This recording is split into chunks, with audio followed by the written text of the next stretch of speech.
Hallelujah. ദൈവം മനുഷ്യനെ തൻ്റെ ഛായയിലും സാദൃശ്യത്തിലും സൃഷ്ടിച്ചത് മനുഷ്യൻ ദൈവത്തെ സ്നേഹിക്കണം, ദൈവത്തെ ആരാധിക്കണം, ദൈവത്തെ മഹത്വപ്പെടുത്തണം, ദൈവത്തിന് ഈ ഭൂമിയിൽ സാക്ഷ്യം കൊടുത്ത് ജീവിക്കണം. ദൈവത്തിൻ്റെ രൂപത്തിലും സാദൃശ്യത്തിലും സൃഷ്ടിക്കപ്പെട്ട മനുഷ്യൻ ദൈവത്തിൻ്റെ മകളുടെ സ്ഥാനത്തേക്ക് ഉയർത്തപ്പെട്ടു യേശുക്രിസ്തുവിലൂടെ. ദൈവം തൻ്റെ പുത്രനായ യേശുക്രിസ്തുവിനെ ഈ ഭൂമിയിലേക്ക് അയച്ചു. യേശുക്രിസ്തുവിലൂടെ ഈ ഭൂമിയിലുള്ള എല്ലാവരും, യേശുവിനെ സ്വീകരിച്ചവരെല്ലാവരും ദൈവമകളുടെ സ്ഥാനത്തേക്ക് കടന്നു വന്നിരിക്കുക. നമ്മുടെ ഏറ്റവും വലിയ ഉത്തരവാദിത്വം എന്ന് പറയുന്നത് ദൈവത്തെ ആരാധിക്കുക എന്നുള്ളതാണ്. ദൈവത്തെ സ്നേഹിക്കുക, ദൈവത്തെ ആരാധിക്കുക. ദൈവത്തെ ആരാധിക്കുന്ന വലിയ ഒരു സമൂഹം ലോകത്തിലെമ്പാടുമുണ്ട്. ദൈവത്തെ സ്നേഹിക്കുന്നവരും ദൈവത്തെ ആരാധിക്കുന്നവരും. അതുപോലെ തന്നെ ലോകത്തിൻ്റെ നേട്ടങ്ങൾക്ക് വേണ്ടി സാത്താൻ്റെ പിന്നാലെ പോകുന്നവരും സാത്താനെ ആരാധിക്കുന്നവരും ലോകത്തിൽ ഉണ്ട്. യെശയ്യാ പ്രവാചകൻ്റെ പുസ്തകത്തിൽ 14-ാം അധ്യായത്തിൽ നാം ഇപ്രകാരം വായിക്കുന്നുണ്ട്. 12 മുതൽ 15 വരെയുള്ള തിരുവചനങ്ങൾ. 14-ാം അധ്യായം 12-15. ഉഷസ്സിൻ്റെ പുത്രനായ പ്രഭാത നക്ഷത്രമേ, നീ എങ്ങനെ ആകാശത്തുനിന്ന് വീണു? ജനതകളെ കീഴടക്കിയിരുന്ന നിന്നെ എങ്ങനെ തറയിൽ വെട്ടിവീഴ്ത്തി? നീ തന്നെത്താൻ പറഞ്ഞു, ഞാൻ സ്വർഗത്തിലേക്ക് കയറും, ഉന്നതത്തിൽ ദൈവത്തിൻ്റെ നക്ഷത്രങ്ങൾക്കുപരി എൻ്റെ സിംഹാസനം ഞാൻ സ്ഥാപിക്കും. ഉത്തരദിക്കിൻ്റെ അതിർത്തിയിലെ സമാഗമ പർവ്വതത്തിന് മുകളിൽ ഞാനിരിക്കും. ഉന്നതമായ മേഘങ്ങൾക്ക് മീതെ ഞാൻ കയറും. ഞാൻ അത്യുന്നതിനെ പോലെയാകും. എന്നാൽ നീ പാതാളത്തിൻ്റെ അഗാധ ഗർത്തങ്ങളിലേക്ക് തള്ളി ഇടപ്പെട്ടിരിക്കുന്നു. ഇത് ഇവിടെ വചനത്തിൽ സൂചിപ്പിക്കുന്നത് ലൂസിഫറിനെ കുറിച്ചാണ്. ഉഷസ്സിൻ്റെ പുത്രനായ പ്രഭാത നക്ഷത്രം, പ്രകാശവാഹകനായ ലൂസിഫർ, അഹങ്കാരം ഉള്ളിൽ പ്രവേശിച്ചിട്ട് ഞാൻ ഉന്നതത്തിൽ ദൈവത്തിൻ്റെ സിംഹാസനങ്ങൾക്ക് ഉപരിയായിട്ട് ഇരിക്കും, ഞാൻ അത്യുന്നതനെ പോലെയാകും എന്നൊക്കെ അഹങ്കാരം പറഞ്ഞ ലൂസിഫർ വെട്ടി താഴേക്ക് ഇടപെട്ടു. ഈ ലൂസിഫർ, അതായത് സാത്താൻ്റെ ഏറ്റവും വലിയ ആഗ്രഹമെന്ന് പറയുന്നത് ദൈവത്തിൻ്റെ മക്കളെ നശിപ്പിക്കുക, ദൈവത്തിൻ്റെ മക്കൾ ദൈവത്തിന് കൊടുക്കുന്ന ആരാധന സ്വന്തമാക്കാൻ വേണ്ടിയുള്ള പ്രവർത്തനങ്ങളിലാണ് പിശാച് ഏർപ്പെട്ടിരിക്കുന്നത്. അപ്പോൾ ഈ ലോകത്തിൽ ധാരാളം പലവിധത്തിലുള്ള കൾട്ടുകളുണ്ട്. ഫ്രീമേസൺസ്, അതുപോലെ തന്നെ സാത്താൻ ആരാധിക്കുന്നവർ, ഇല്ലുമിനാറ്റിക്കാർ, അതുപോലെ തന്നെ ബ്ലാക്ക് മാസ് നടത്തുന്നവർ, വ്യത്യസ്തമായ കൾട്ട് ഗ്രൂപ്പുകൾ, അങ്ങനെ ഒത്തിരി പേരുണ്ട്. ശരിക്കും സാത്താനെ ആരാധിക്കുന്ന, സാത്താനെ ബലിയർപ്പിക്കുന്ന, സാത്താന് വേണ്ടി ജീവിക്കുന്ന വലിയൊരു സമൂഹം ലോകത്തിൽ പെരുകിക്കൊണ്ടിരിക്കുക. ബ്ലാക്ക് മാസ് നടത്തുവാൻ ആരാധനാലയങ്ങൾ യൂറോപ്യൻ രാജ്യങ്ങളിലുണ്ട്. അതൊരു പൈശാചിക ശക്തിയുടെ കടന്നുകയറ്റം ലോകത്തെമ്പാടും വർദ്ധിച്ചുകൊണ്ടിരിക്കുകയാണ്. ഇതിനെ പരാജയപ്പെടുത്തുവാനായിട്ട് ദൈവത്തിൻ്റെ ജനം പരിശുദ്ധാത്മാവിൻ്റെ അഭിഷേകത്താലും ശക്തിയാലും നിറയണം. യേശുവിൻ്റെ നാമത്തെ ഉയർത്തണം. യേശു മാത്രമാണ് കർത്താവെന്ന് ലോകം മുഴുവനും അറിയണം.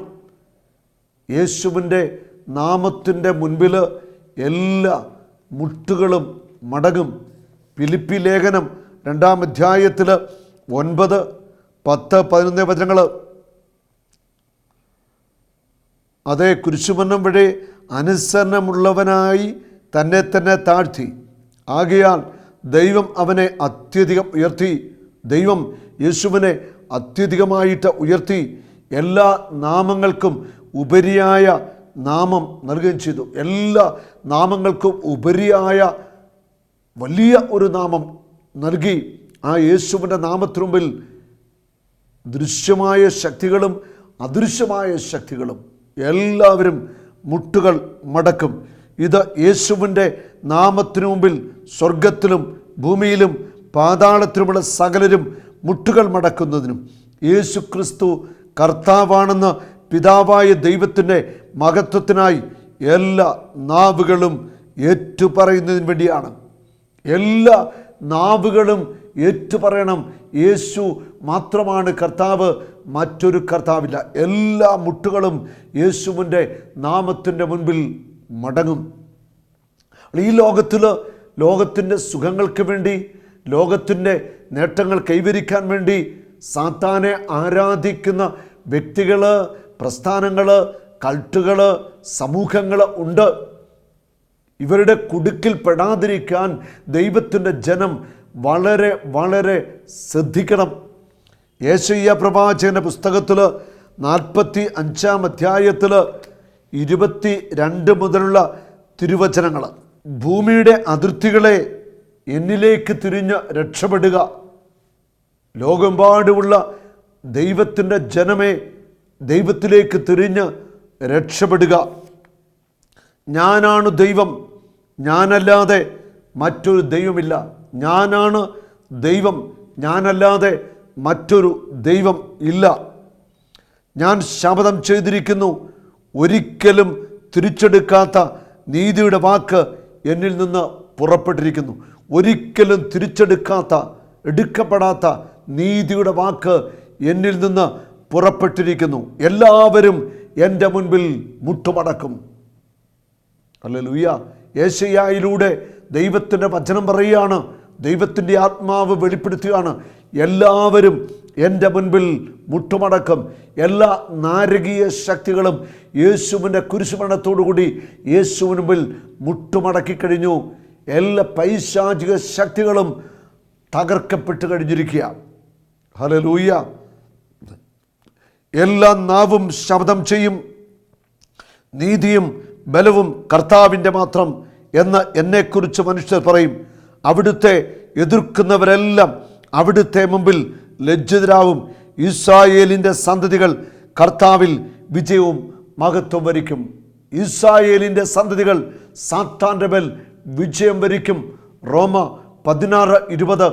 സമാധാനത്തിൻ്റെ ദൈവം ഉടൻ തന്നെ സാത്താനെ നിന്റെ കാൽ കീഴിലാക്കി തകർത്ത് കളയും. ദൈവത്തിൻ്റെ ജനം സാത്താൻ്റെ മേൽ ആധിപത്യം ഏറ്റെടുത്തു കഴിഞ്ഞു. സാത്താനെയും അവൻ്റെ ശക്തിയെയും അവൻ്റെ കോട്ടകളെ തകർക്കുവാൻ കർത്താവ് നിനക്ക് അധികാരം തന്നിട്ടുണ്ട്. മർക്കോസ് 16:17. എന്നിൽ വിശ്വസിക്കുന്നവൻ എൻ്റെ നാമത്തിൽ പിശാചുക്കളെ പുറത്താക്കും. യേശു ക്രിസ്തുവിൽ വിശ്വസിക്കുന്ന നിനക്ക് പിശാചിനെ തോൽപ്പിക്കുവാൻ, അവനെ പുറത്താക്കുവാൻ സാധിക്കും. ചില വ്യക്തികൾ, ചില കൾട്ടുകൾ സാത്താനുമായിട്ട് ഉടമ്പടികൾ വെച്ചിട്ടുണ്ട്. രക്തത്തിൻ്റെ ഉടമ്പടി, അല്ല മറ്റു ഉടമ്പടികളൊക്കെ വെച്ചിട്ടുണ്ട്. വചനം പറയുന്നു, യെശയ്യാ പ്രവാചകൻ്റെ പുസ്തകത്തിൽ 28-ാം അധ്യായത്തിൻ്റെ 14, 15, 16. ജെറൂസലേമിൽ ഈ ജനത്തെ ഭരിക്കുന്ന നിന്ദകരെ, കർത്താവിൻ്റെ വചനം ശ്രവിക്കുവിൻ. മരണവുമായി ഞങ്ങൾ ഒരു ഉടമ്പടി വെച്ചിരിക്കുന്നു. മരണത്തിൻ്റെ പിശാച്, ഈ ലോകത്തിലേക്ക് മരണം കൊണ്ടുവന്ന പിശാച, മരണവുമായി ഞാൻ ഒരു ഉടമ്പടി വെച്ചിരിക്കുന്നു. പാതാളവുമായി ഞങ്ങൾക്കൊരു കരാറുണ്ട്. പാതാളവുമായിട്ട് ഒരു കരാറുണ്ട്. പാതാളത്തിൽ വസിക്കുന്ന പിശാചുക്കൾ, പാതാളവുമായി എനിക്ക് ഒരു കരാറുണ്ട്. അവിടെ വചനം പറയുകയാണ്, നമ്മൾ വായിക്കുന്നുണ്ട്. വെളിപാടിൻ്റെ പുസ്തകത്തിൽ 20-ാമത്തെ അധ്യായം 1-2 തിരുവചനങ്ങൾ. സ്വർഗത്തിൽ നിന്ന് ഒരു ദൂതൻ ഇറങ്ങുന്നത് ഞാൻ കണ്ടു. അവൻ്റെ കയ്യിൽ പാതാളത്തിൻ്റെ താക്കോൽ. പാതാളത്തിൻ്റെ താക്കോൽ. സ്വർഗത്തിൽ നിന്ന് ഇറങ്ങി വരുന്ന ദൂതൻ്റെ കയ്യിൽ പാതാളത്തിൻ്റെ താക്കോലുണ്ട്. ആ പാതാളം പൂട്ടാനും തുറക്കാനുള്ള താക്കോലുണ്ട്. വലിയ ഒരു ചങ്ങലയുമുണ്ട്. അവൻ ഒരു ഉഗ്ര സർപ്പത്തെ, സാത്താനെന്നും പിശാചുമായ പുരാതന സർപ്പത്തെ, ആദിമാതാപിതാക്കളെ വഞ്ചിച്ച ആ പുരാതന സർപ്പത്തെ പിടിച്ച് ബന്ധിച്ച് 1000 വർഷത്തേക്ക് ബന്ധനത്തിലാക്കി. എന്നിട്ടോ അതിനെ പാതാളത്തിലേക്ക് എറിഞ്ഞ് വാതിൽ അടച്ച് മുദ്ര വെച്ചു. പാതാളത്തിലേക്ക് എറിഞ്ഞു ഈ പുരാതന സർപ്പത്തെ, എന്നിട്ട് അടച്ച് മുദ്ര വെച്ചുവെന്ന് വചനം പറയുന്നു. ഇവിടെ നമ്മൾ വചനത്തിൽ കണ്ടു, പാതാളവുമായി ഞങ്ങൾക്കൊരു കരാറുണ്ട്. പാതാളവുമായിട്ട്, സാത്താനുമായിട്ട്, സർപ്പവുമായിട്ട് ഒരു കരാറുണ്ട്. മഹാമാരി പാഞ്ഞു വരുമ്പോൾ അത് ഞങ്ങളെ സ്പർശിക്കുകയില്ല. എന്തെന്നാൽ വ്യാജമാണ് ഞങ്ങളുടെ അഭയം, നുണയാണ് ഞങ്ങളുടെ സങ്കേതം എന്ന് നിങ്ങൾ പറഞ്ഞു. അതിനാൽ ദൈവമായ കർത്താവ് അരുളിച്ചെയ്യുന്നു, ഇതാ ഞാൻ സിയോനിൽ ഒരു കല്ല്, ശോധന ചെയ്ത കല്ല് അടിസ്ഥാനമായി ഇടുന്നു. വിലയുറ്റ മൂലക്കല്ല് ഉറപ്പുള്ള അടിസ്ഥാനമായി ഇട്ടിരിക്കുന്നു. വിശ്വസിക്കുന്നവൻ ചഞ്ചലചിത്തനാകില്ല. ഈ മൂലക്കല്ല് ക്രിസ്തുവാണ്. അടിസ്ഥാന മൂലക്കല്ല് ക്രിസ്തുവാണ്. ക്രിസ്തുവിൽ വിശ്വസിക്കുന്ന ഒരു വ്യക്തിയെ തകർക്കുവാൻ ഈ ലോകത്തിൽ ഒരു പിശാചിനോ ഒരു തിന്മയുടെ ശക്തിക്കോ സാധ്യമല്ല. ഒരു നാളും നീ അനാഥനല്ല, ഒരു നാളും നീ അന്യനല്ല, ഒരു നാളും നീ അനാഥനല്ല.